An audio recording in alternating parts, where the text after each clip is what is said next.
You ever be sitting in a room full of your own family and still feel like furniture? It was one of those long Sundays, the kind where the air just hangs heavy in a house too quiet for the number of folks inside it. Marcus had the game low on the TV, and I was in Tayshia's kitchen, spooning potato salad into a cheap plastic bowl because she didn't want me using her glass ones. Said I scratched one last year. I wore my orange wrap blouse, deep burnt color, the one my sister Shine used to call my autumn armor.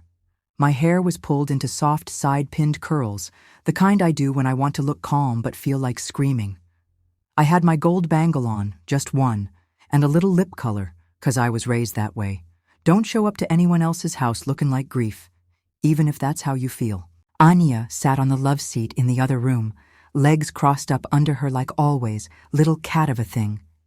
She was drawing again, big strokes this time, blue marker bleeding through cheap white paper. Tayshia walked past me, barely glancing, then said it, just loud enough the walls could hear. I shouldn't have to feed 3 generations. She's just a burden now. She meant me. Oh, she meant me. Didn't flinch, didn't whisper, didn't care that I had a spoon halfway to a bowl and a jaw halfway to breaking. And no one else said nothing, not Marcus, who was a whole 10 feet away. He tugged at his little beard with his thumb like he didn't even hear it. Or maybe he did, and he chose silence over discomfort. He always chooses silence.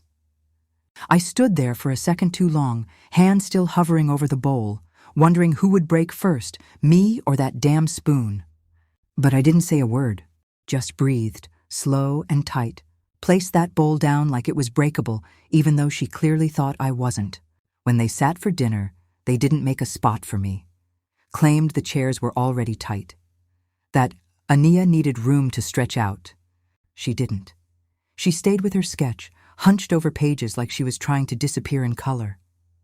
I sat on the little stool by the back countertop, plate balanced in my lap, trying not to let the crinkle of a plastic fork against paper give me away.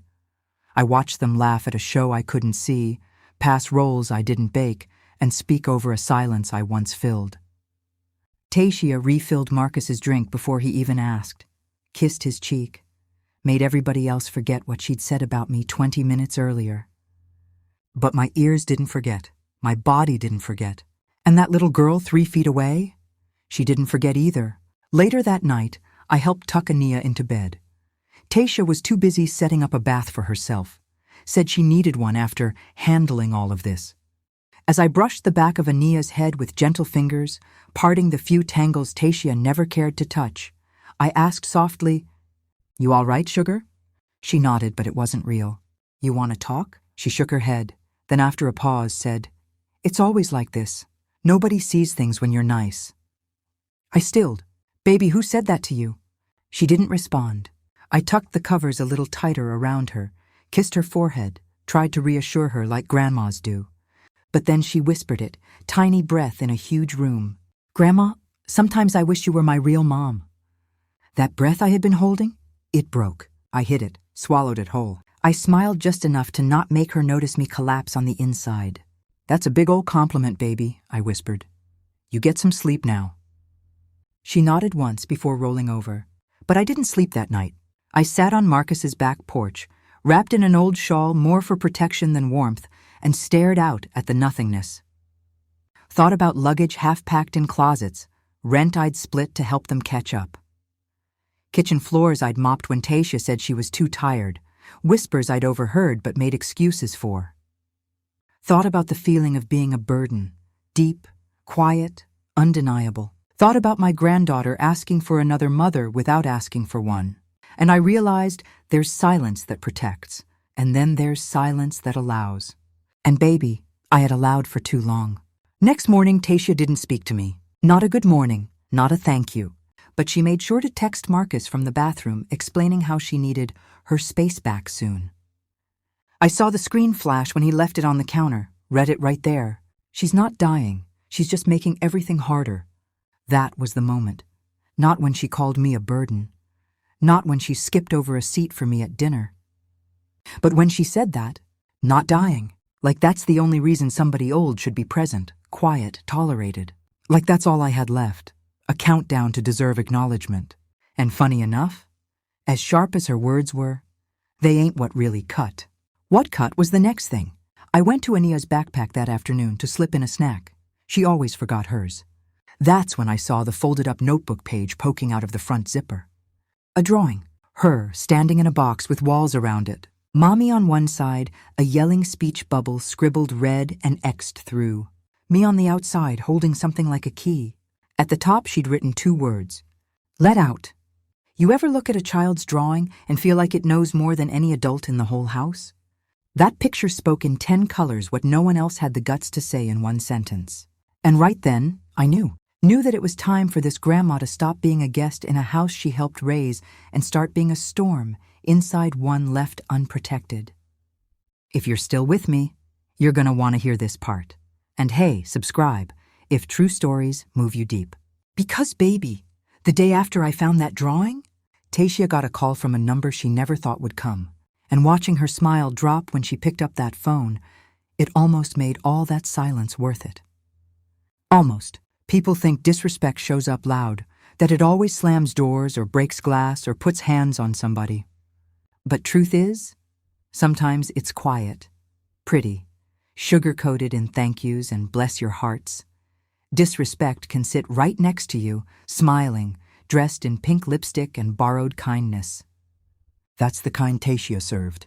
When I first moved in, it was supposed to be for just a few months till I got on my feet. I had slipped a disc, remembering one morning I bent down too fast to get a baking pan after trying to deep clean the oven by myself. Marcus offered, said, "We'll get your strength back, Ma. Ania misses you." I should have known then. Should have known miss you was code for we need free help. First few weeks were, well, polite. Tayshia even smiled at me in the mornings, made coffee extra strong like she remembered I hated it weak, bought me a new toothbrush and said, "Just use the guest one for now." Now? That same coffee's locked in a cabinet she says is for Marcus only. My toothbrush got moved to a drawer with cleaning rags. I got switched to paper cups because the porcelain ones stain too easy. See what I mean? Not loud, but still bruises. That house was neat from the outside, polished up like one of them homes in the magazines. Little porch plants all matching, silver numbers freshly glued to the siding, a Ring doorbell that gleamed. But inside, something was off. Sound carried weird in there. You could hear everything, but no one really listened to each other. Marcus had turned their guest room into an office, so I was in what used to be the laundry room, which still had half the laundry in it. I slept on a cot pushed up against the wall, powder detergent always falling off the shelf above me when the dryer rattled. And every morning I'd wake up to Tayshia's voice yelling not words, but tone. Her words changed. The tone stayed the same. "Get your bag," I said now. "Don't start with me." Her voice like sandpaper on metal. You could hear Ania's silence through it. That little girl never argued back, just shrank a little more each time. That's when I started writing the small things down.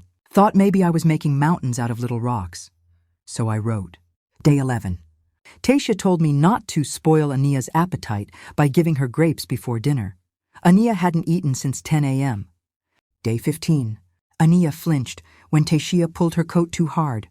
Swore it wasn't pain. I saw the wince. Day 19. Heard Tayshia tell Marcus, "Your mom brings weird energy in the house. She walks too soft. It's unsettling. Like I was a spirit instead of a woman." I started noticing how Marcus just exited, not left, just faded out of situations right when things bent sideways. He'd be home 5 minutes and somehow miss a whole blow-up. I went to him once, told him Ania seemed afraid a lot, not of monsters or kids or shadows, but of waiting. He said, "Ma, she's shy." I said, "She never used to be." He paused, said nothing. Now picture this, a Tuesday afternoon. School's out. I walk Ania home on foot. Tayshia had too much to do and asked if I could grab her. Along the way, Ania holds my hand tight. Not like a child afraid of traffic. Like a child afraid of what happens when she gets home. She says, "Grandma, can we go slow?" I say yes. Then her stomach grumbles. I realize she didn't get lunch. She says she isn't allowed to buy it anymore because she forgot her PIN too many times. That's what her mama said. I take her to the corner store. When we walk through the door, the cashier looks up and says, "Oh, you're the grandma. She only eats when you're here." You ever want to scream but not know what direction to face it toward? Later that night, I hear Tayshia tell Marcus. She babies her, makes her soft. She's already behind socially. We can't have her whipped into one of those weird, quiet kids. I don't say nothing again, because I was trying to hold the family together. But I start watching closer now. Ania's braids look tighter on Mondays, too tight. The beads dig into her temples, but her mama says beauty hurts. Ania sits in corners instead of couches, stares off when she thinks nobody sees.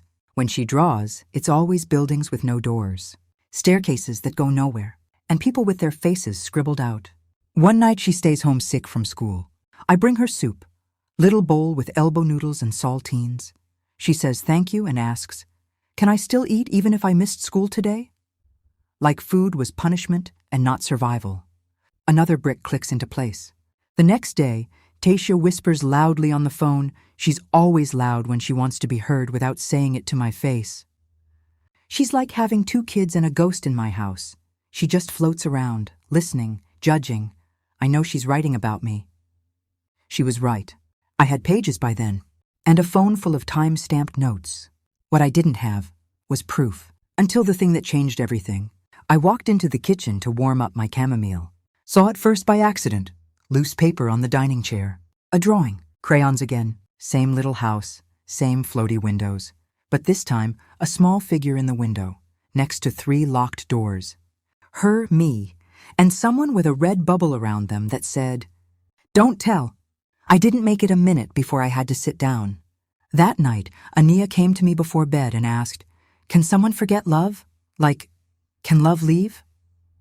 I said no, but the way she asked it, like she already knew better. And baby, that's when I knew the decision wasn't about me anymore. Wasn't about whether I could afford to stay or whether I had outworn my welcome. It was about whether I was the only one left willing to do what a real mother should have done by now.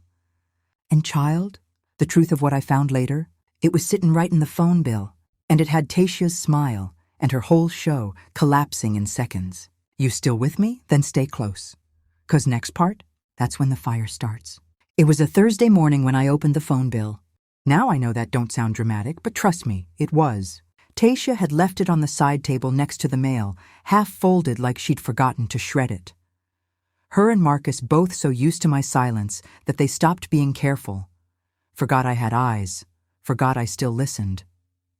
I was looking for the grocery receipt. She'd asked me to Venmo her $32 for extra produce.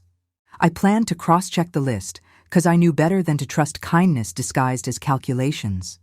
That's when I saw it, a list of outgoing calls, and one number stood out, repeated, every few days for weeks. First, I thought maybe a stylist. Tayshia always called people when she needed to fake a change. But then I noticed the timestamps. 8:31 a.m., 2:42 p.m., 3:13 p.m., all during school hours. Too frequent to be casual, too short to be respectful. So I looked it up. Didn't take much, just punched it into Google.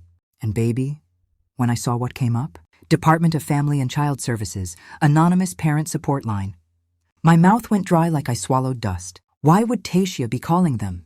If she was reporting something, she would have said. But she wasn't reporting. She was asking what she could do, and probably more importantly, what someone else couldn't. Later that day, I found a piece of crumpled notebook paper in the trash can in the bathroom. Most of it smudged from water or maybe tears. But one phrase was still clear in a child's handwriting. "Don't take me away, I can hide better." I took that page, folded it 5 clean times and pressed it into the middle of my Bible. Not for prayer, but for storage, for safekeeping. Because judgment was coming, and I needed all my verses ready. That evening, Marcus was working late again, always disappearing when things got too real. I was helping Ania with her spelling words, her pencil tapping nervously as she wrote shelter 3 times. I asked her, "Baby, you ever had to sleep in a place that didn't feel like home?" She looked up so slow my heart cracked. Then she whispered, "I don't think I ever had one." My hand dropped. I stood up, walked to the porch, and made one call of my own. Took everything in me to do it, but I did. Called a friend of mine. Evelyn, retired now. Used to work as a case manager for DFCS. She had seen everything. Bruises, broken bones, broken homes that looked perfect from outside. I told her the surface version. Evelyn didn't gasp. She said, "You don't need to call them yet. Take her to a counselor, have something official on record, record what's being said, then file." I told her I didn't know how. She said, "You know exactly how. You've been a mother too long not to." So I did. Next morning, I asked Tayshia if she wanted help with anything. Smiled. Calm. Waited. She declined, said she had her own flow, that she liked order. I said nothing. Later that night, Tayshia yelled at Ania because she'd bent the spine of a book. I recorded that conversation. The tone alone was enough to melt plastic. "You messy like your grandma," Tayshia said mid-rant. "You just wandering through this house like a ghost." Silence. Still recording. Then she hissed something I'll never forget. "If I tell them you belong in care, they'll believe me first." I played that clip that night for Evelyn. She didn't respond for 10 seconds, then said, "Record one more, then we file." That weekend, I took Ania to a church art event. Used to be for toddlers, now it was just a safe zone. She drew a picture, orange and brown crayon, a woman standing over a child with her hand raised. The kid was hugging a smaller woman's legs. The smaller woman was drawn as a circle, a safe shape. I asked her who was who. She said, "That's me, that's Mommy, that's you." Something heavy slid into my chest. That night she had a nightmare, woke up screaming at 3 a.m. Didn't even remember what she yelled. Tayshia came in mad that she'd been disturbed. Didn't ask if she was okay. Didn't offer to soothe her. Just slammed the bedroom door. "Handle it," she said to me, like I was a maid and grief was a chore. That was the last click in the lock for me. Monday morning, I filed the report. Typed it with shaking hands. Attached the audio files to a Google Drive. Submitted the photos. Checked the box for anonymous. They called me 10 hours later. A social worker was dispatched for a welfare visit. They said they'd be discreet. Say it was a routine check, but they'd spoken to the school and they had questions. I waited. 2 days passed. Then Thursday came. Tayshia was in the kitchen, baking banana bread she never eats, when her cell phone rang. She answered it on speaker, not realizing I was walking behind her to get a sponge. "Mrs. Rose, hi, this is Daphne with Child Protective Services." Silence. Then that fake giggle Tayshia always uses when she's unsure. "I'm sorry, what's this in regard to?" "We've received some concerns about potential emotional mistreatment in the home involving Ania. We'd like to schedule a neutral observation visit this week." Her smile faltered in real time. It was like watching someone melt from the inside out. "Oh, well, this is totally unexpected. My daughter, she's spoiled, honestly," she laughed, eyes twitching wildly. "I'm sure it's just a misunderstanding. She's dramatic." I picked up the sponge and made eye contact with her for the first time in days. She looked at me like she finally saw all those quiet days as evidence, not absence. I smiled once, just once, and walked away. Because I didn't need an argument. I already had an appointment. That night, Marcus came home early. Tayshia sat him down like a witness, told half-truths in flustered sentences. He came to me after, asked me straight out, "Ma, did you call them?" And I said one thing. I listened, that's all. You want to know what he said? He just sat down and stared at the wall. Didn't even defend her. Didn't blink. Because deep down he knew. He knew. I wasn't breaking a home. I was protecting a child. And baby, what came after? It was louder than anything I'd ever said. News travels fast when it's wrapped in shame. After that call from Child Services, the whole mood in the house flipped like pancakes on Sunday. Fake smiles, tight voices, Tayshia suddenly humming gospel around the house, like the devil couldn't hear her lies if she did it in a key of C. The visit was scheduled for Friday morning. Tayshia found out Tuesday. Wednesday, she was scrubbing the baseboards on her knees in leggings that still had the tag. Said she wanted the place to feel clean and cared for.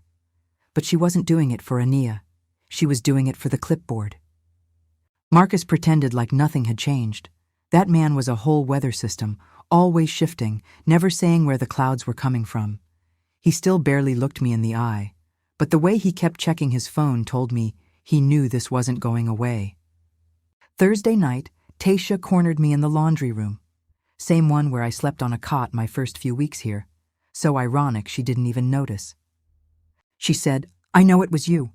Didn't yell, didn't cry, just said it, teeth gritted, mascara already laid for her victim speech the next day.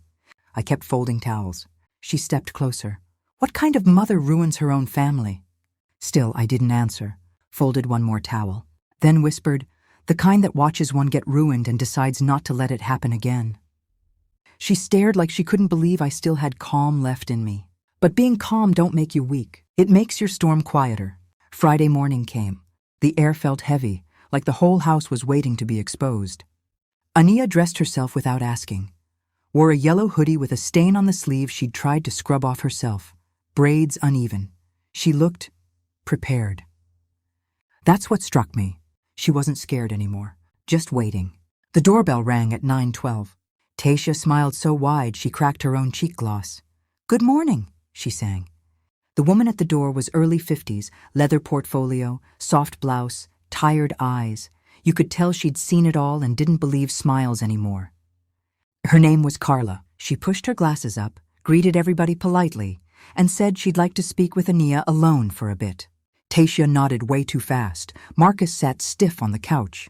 I stayed in the kitchen, stirring tea leaves with a hand that was steady for the first time in weeks. About 25 minutes later, Carla came back in and asked to speak with the primary adults. Tayshia puffed up, arm hooked around Marcus before he could react. Carla gently removed her glasses and looked between all three of us. Ania shared some concerns. It seems she's been feeling emotionally unsafe in the home. Tayshia gasped, perfect on cue. What? Unsafe? She's imaginative. She always makes things up when she doesn't get her way. She's also very descriptive, Carla said, and consistent. She's shy, Marcus offered. She don't talk like that. Carla turned to me. And you? You're the grandmother? I am. And are you living here full-time currently? I nodded. Do you feel Ania's emotional needs are being met here? I didn't blink. No. The silence that followed cracked the kitchen tile in half. Not really, but it might as well have. Carla took out a pen. Thank you for your honesty. I'll be filing a supervisory hold on visitation. Ania will remain in a neutral monitored setting during this internal inquiry. Tayshia spun. A monitored setting? Carla nodded. We'll also inquire whether Ms. Ora Mae is eligible for temporary residency placement, given her presence and stability. Tayshia exploded. She's not even working. She's too old. She's nosy. She raised her kids in the 80s. Carla didn't even flinch. Doesn't disqualify her from being safe. Ania appeared around the corner, held my hand, didn't say a word. Everything in me, every time I'd bit my tongue, every night I'd written notes and watched bruised spirits shrink, it surfaced in that moment. 'Cause you wait long enough and anger becomes clarity. Tayshia turned to Marcus. You gonna let this happen? Marcus looked tired, more tired than I ever remembered seeing him. He opened his mouth, closed it, rubbed his temple. I don't know what to say. That was the last time I looked at him with hope. 'Cause a man who don't protect his child ain't gonna protect his mama either. And I wasn't about to beg for a rescue. Carla handed me a form stack, plain, thin as dignity. I signed it with a pen from my purse and a hand that didn't shake once. Ania would be with me starting that evening, just for a provisional evaluation period. But we both knew. She was coming home. That night, I stood in the room I'd prepped weeks ago just in case. New comforter, fresh lavender-scented drawer liners, a handwritten note that read, "This is yours now." Ania found the drawing I had framed, the one from her backpack. She looked up at me, eyes wide, voice small. You kept it? She pushed her glasses up, greeted everybody politely, and said she'd like to speak with Ania alone for a bit. Tayshia nodded way too fast. Marcus sat stiff on the couch. I stayed in the kitchen, stirring tea leaves with a hand that was steady for the first time in weeks. About 25 minutes later, Carla came back in and asked to speak with the primary adults. Tayshia puffed up, arm hooked around Marcus before he could react. Carla gently removed her glasses and looked between all three of us. Ania shared some concerns. It seems she's been feeling emotionally unsafe in the home. Tayshia gasped, perfect on cue. What? Unsafe? She's imaginative. She always makes things up when she doesn't get her way. She's also very descriptive, Carla said, and consistent. She's shy, Marcus offered. She don't talk like that. Carla turned to me. And you? You're the grandmother? I am. And are you living here full-time currently? I nodded. Do you feel Ania's emotional needs are being met here? I didn't blink. No. The silence that followed cracked the kitchen tile in half. Not really, but it might as well have. Carla took out a pen. Thank you for your honesty. I'll be filing a supervisory hold on visitation. Ania will remain in a neutral monitored setting during this internal inquiry. Tayshia spun. A monitored setting? Carla nodded. We'll also inquire whether Ms. Ora Mae is eligible for temporary residency placement, given her presence and stability. Tayshia exploded. She's not even working. She's too old. She's nosy. She raised her kids in the 80s. Carla didn't even flinch. Doesn't disqualify her from being safe. Ania appeared around the corner, held my hand, didn't say a word. Everything in me, every time I'd bit my tongue, every night I'd written notes and watched bruised spirits shrink, it surfaced in that moment. 'Cause you wait long enough and anger becomes clarity. Tayshia turned to Marcus. You gonna let this happen? Marcus looked tired, more tired than I ever remembered seeing him. He opened his mouth, closed it, rubbed his temple. I don't know what to say. That was the last time I looked at him with hope. 'Cause a man who don't protect his child ain't gonna protect his mama either. And I wasn't about to beg for a rescue.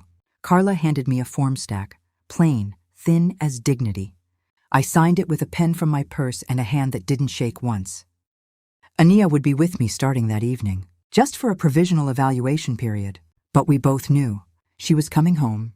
That night, I stood in the room I'd prepped weeks ago just in case. New comforter, fresh lavender-scented drawer liners, a handwritten note that read, "This is yours now." Ania found the drawing I had framed, the one from her backpack. She looked up at me, eyes wide, voice small. You kept it? I kept all of it, I told her. Every word, every look, everything I ever saw that they tried to hide. She reached up and hugged me, tighter than anything I'd been held with in years. And for the first time in months, I let myself cry. Not just for her, but for me. For every time I stayed silent to keep peace and traded off the one thing that mattered more. Protection. You want closure? That ain't next. But it's coming. 3 weeks passed since that morning Ania moved in. You ever feel like time slows down and softens when the noise dies out? That's what it felt like. Her presence didn't feel like chaos or responsibility, didn't feel like the burden word Tayshia spit into the air. It felt like restoring something that had been missing, like putting a piece back that was never supposed to be lost in the first place. She started humming again. Little things at first, while brushing her doll's hair, while stirring cereal, while setting little plastic forks for lunch. She asked questions again, too. Big ones. Why do grown-ups lie? Does God see everything? Do people get second chances? The kind of questions that crack and heal all at once. One night, a couple weeks in, I found her asleep, still holding on to my old prayer journal. Pages blank, but her grip on it, like she knew something sacred was inside. I didn't take it back, just slid a heavier blanket over her and kissed her forehead. The investigation was still open. Tayshia hadn't spoken a word to me. Marcus sent a check but no messages. Felt like hush money with no envelope. Didn't matter. We made our own silence now. The kind that wraps you instead of erasing you. Ania's first therapy session came on the second Monday of the month. She came out with puffy eyes and long sleeves, but she also said, I told the lady everything. She didn't even cry.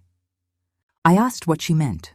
She said, sometimes people cry when I say things, then I feel bad for saying them.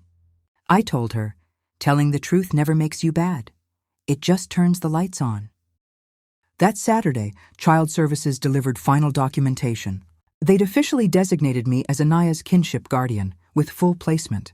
Nothing permanent yet, but enough to breathe again, enough to change everything. I stood on my small porch that night, barefoot in my blush pink linen top, sipping peach tea with Jasmine. My hair was wrapped in a pale gold scarf, tied soft behind my ear, the way my mama used to wear hers. Loose tendrils curled around my cheeks. I looked at the stars like they owed me nothing, and everything. Ania joined me outside holding her coloring folder, sat beside me without asking. She leaned her head on my shoulder. She didn't speak for a full 5 minutes. Then she said, You're my peace. And my arms, they just reacted. Wrapped around that child like I was made to hold the pieces the world kept dropping. A week later, therapy called with updates. Ania was showing signs of improvement. More emotional engagement, better sleep. Drawings had changed. Less gray, more windows, one with flowers blooming underneath. The judge scheduled our formal review hearing for the end of the month. I bought Ania a new dress. Soft yellow cotton, loose sleeves, little bow at the waist. She twirled in it in my living room and said, "Do I look like sunshine or a banana?" I said, "You look like joy finally had a chance to speak." On the morning of the hearing, I woke up and made pancakes, not out of nerves, but tradition.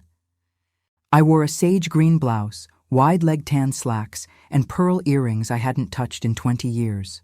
Something in me needed to look like foundation, like proof you could build new on old love. Tayshia was there, hair pinned straight, glasses on like armor. Marcus tried to catch my eye. I didn't give him the courtesy. The judge asked Ania 2 questions. She answered both like a grown-up, calm, sure, not a stutter in her voice. Then the judge looked at me and said the words, "Placement stability confirmed. We commend you for restoring safety and emotional health." I didn't cry, but my eyes did something I couldn't stop. Tayshia left the courtroom without a word. Marcus looked back once. I didn't. That evening, back home, Ania handed me something. Another drawing. It was us. Not perfect, not neat, not even stick figure cute. But clear. Her, me, and above us, a banner that read, "Real love lives here." I hung it on the fridge. That night, I sat on my porch and thought about the word she used. Burden. I thought about how heavy it felt the night Tayshia threw it without flinching. But sometimes weight ain't damage. Sometimes it's inheritance. You carry what the others couldn't, and it makes your spine stronger.